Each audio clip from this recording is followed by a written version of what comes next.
Salamun salam, peaceful peace. Alhamdulillah, the praise and thanks is to Allah. This page is entitled Lives of the Prophets. Alhamdulillah, as I've said before, we as Muslims, we believe in the prophets. We don't reject the prophets, we believe in the prophets. Some people may have the idea that Islam is strange and we just do a bunch of new things and believe a bunch of new things. No. We believe in the prophets. Name them: Jesus, Moses, Noah, Isaiah, Jacob, Job, Abraham, Isaac, Ishmael, Lot. We believe in the prophets. We believe in the prophets sent by Allah. Muslims, we do not reject the prophets. Prophets are people whom Allah, the one God, the creator and sustainer, chose. He chose these people and sent them as a mercy to mankind, to guide and to teach mankind, to convey the message of God. And what is the message of God? Very simple message. La ilaha illallah. There is none worthy of worship except Allah. There is no God but Allah, the creator, the one who created you, the one who created me, the one who created the heavens and the earth, the one who owns everything, the creator, the God, Allah. That there is nothing worthy of worship but Him, and that there is no God but Him. This is the message brought by every prophet. And the prophets also taught us to enjoin what is righteous and forbid what is evil. This is the message of the prophets. This is what the prophets brought. Alhamdulillah, the praise and thanks is to Allah. Now this page is entitled Lives of the Prophets. And alhamdulillah, this is a very beneficial page because the lives of the prophets, to know the lives of the prophets is truly beneficial knowledge. Why? Because Allah tested the prophets with the most severest tests. We get little things here in the world. Our bill is late. Our kids are acting up. We messed the car up. We late on the rent. We just lost our job. All these little worldly things, and we're out here pulling our hair out. The prophets had the most severest tests. They went through the most severest tests. The prophets of God, they had the most severest tests. So whatever you're going through, it wasn't worse than what a prophet went through. And Prophet Muhammad taught to look at the people who are below you. Don't look at the people who are above you. So when we're sitting complaining and whining and crying about our own lives, just think, Allah's prophet went through much more than this. And inshallah, God willing, that will help you to put things into perspective and you can level out. And in their lives, we find guidance. We find guidance to apply in our own lives. Because most likely anything we're going through in this world, a prophet went through. So you can look at their lives and you can find guidance. And in the Quran, the best of stories of the prophets and the best book of guidance. So we can look into the Quran and look at the lives of the prophets, or read the Sunnah, the teachings and sayings of Prophet Muhammad, and also find stories and narrations about the prophets, and we can find guidance in their stories. We can find guidance to apply in our own lives because they went through the most severest tests, and also they were on the straight path set by Allah. They walk the straight path set by Allah. Those are the successful people in this world. Not who you see on TV, not who you see in a music video, not who you see on Forbes magazine, the top 100 most richest people in the world, the red carpet, all this nonsense. The successful people in this life are the people who walk the straight path set by God. Those are the true successful people. And the prophets walked that straight path set by God. So knowing and having knowledge of their lives is very beneficial. On this page you will read the best of stories. The best of stories from the best of mankind. The prophets were the best of mankind. They were the best of mankind. And they will be nearest to Allah in heaven. I'd like to mention something briefly for people who are coming from a biblical background. Let's say you're coming from the Bible. The Old Testament or the New Testament. I just like to say something to you people coming from this background. You may find a difference in the story than the story you came up on.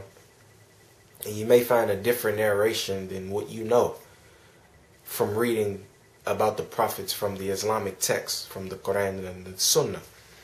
But I want you to not be alarmed by reading this different story. Rather, read it with an open heart, and maybe it will make more sense to you. Because in Islam, our prophets, in Islam, the prophets, Muslims, we love our prophets.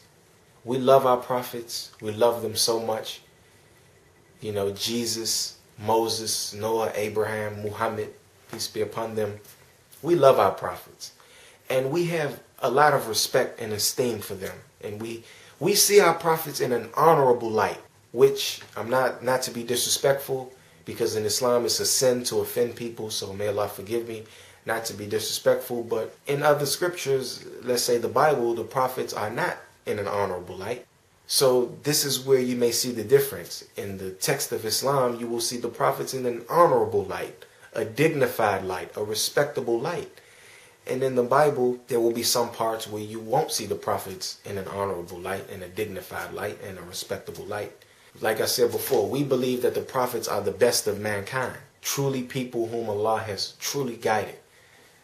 Alhamdulillah, as Allah is the best who guides. And I'm not saying that they're perfect. No one is perfect but Allah.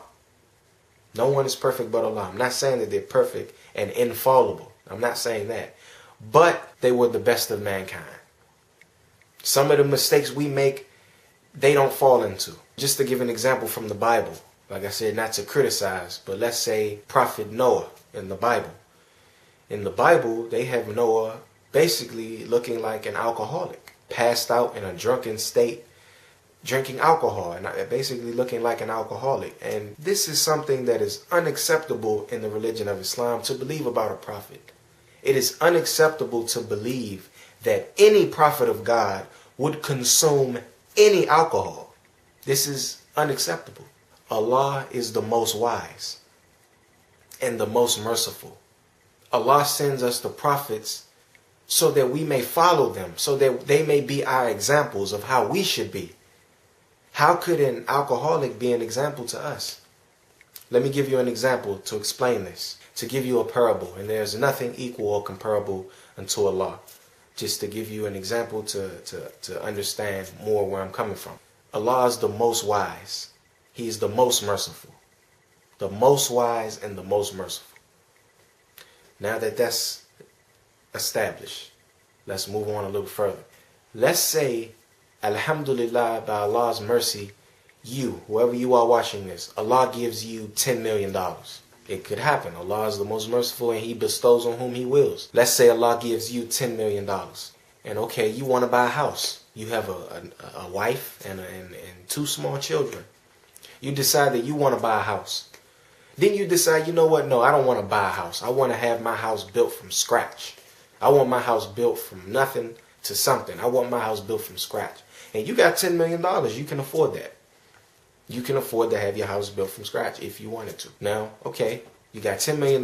You want to have your house built from scratch. This is what you decide. Name one alcoholic you're going to trust to build your house.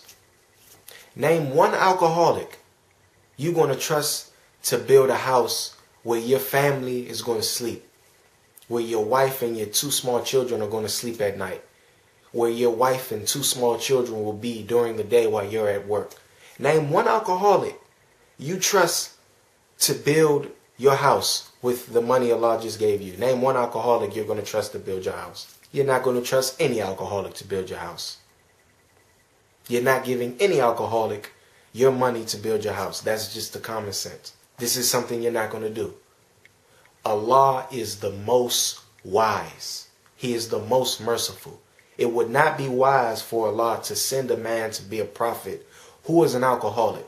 It is not wise for Allah to send a man to be a prophet who will consume any alcohol. Because the prophets are our examples. They are our examples of how we should be, how we should worship Allah, of how we should behave, about our character, about our manners, about our deeds, about what we do. They are our examples. So it would not be wise for Allah to send a man, and it would not be merciful for Allah to send a man to be a prophet who would consume any alcohol, who would be an alcoholic. This is something unacceptable. This is something unacceptable. This is not Allah. This is not something Allah would do. So in Islam, you won't see Noah in that light. You will see Noah in an honorable, dignified, respectable. You will see him that way. You will not see him as an alcoholic, because he was not an alcoholic. A prophet of God is not an alcoholic. Maybe a regular person like myself, or this person, a regular person, maybe we can become alcoholics, but a prophet is not an alcoholic. So this is just to give you an example of how you may see a difference in the stories when you read about the prophet. You may see a different narration or a different story than the one you grew up on, but honestly, just look at it and read the story and come to understand the story. Instead of when you read in the stories, you turn away because this isn't what you grew up on, rather read it. Maybe it will make more sense to you and give you peace of mind. And you can say, okay, this sounds about right. This sounds like a prophet, because there's a brother of mine, Yusha. He's a speaker, a lecturer. He goes around giving lectures. Alhamdulillah, may Allah reward him. He's a former Christian, and he talks about how when he would read the Bible, how it just wouldn't make sense, because these are supposed to be prophets. And you're reading about them fornicating, and you're reading about them drinking alcohol. You're reading about them doing all these crazy things that criminals do. So this confused him, and this really disturbed him. And alhamdulillah, this eventually caused him to seek knowledge from somewhere else, because he realized this could not come from a prophet. This is not a prophet. To quote him, this is what he said. When he was reading those stories, after reading those stories, he said he came to two conclusions. One, either the stories are wrong, or these people can't be prophets, which is true, because the prophets are not sinners. They are not criminals. They are prophets and messengers of God. They are righteous, pious people. I'm not saying that they're perfect, but they're not criminals. They're not sinners. So you may come across a different narration and a different story, but just read it, inshallah, God willing. Open your heart, open your mind. Inshallah, can put into confusion, and you can see the prophets in a better light. Inshallah, God willing, you will get benefit from this page, and I hope that Allah gives you the full benefit of this page. Inspired Minds Unlimited. Don't wait to be inspired. Salam.